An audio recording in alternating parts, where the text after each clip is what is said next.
then it is easier to work. It is easier to attach an entity, and it is easier to take possession of a person's mind.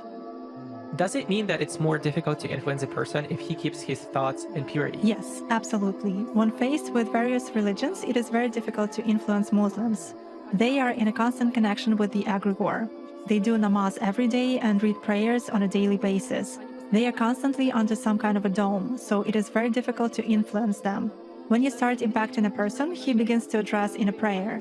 Indeed, many of them are very different from those who come to church only when everything is bad in their life. They come to pray, and then for 5 years they forget about God, some canons, and so on.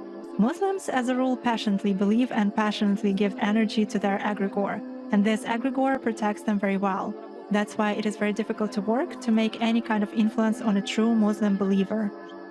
Is this some kind of a good egregore? Well, for them, yes. This egregore is good for adepts who contribute good energy to it. How do you sense it? For instance, you have found an energy trace of such person. What's next? Do you try to drag him somehow to visualize this threat and you fail? Or how do you do that? It disappears. I cannot get a grip on it. I focus on it, but something immediately knocks me out of the flow, just like that. Or I visualize a person in front of me clearly and can affect him even at a mental level, but some image is not created in my mind at all. I even look at a photo, reproduce an image, but it vanishes from my mind.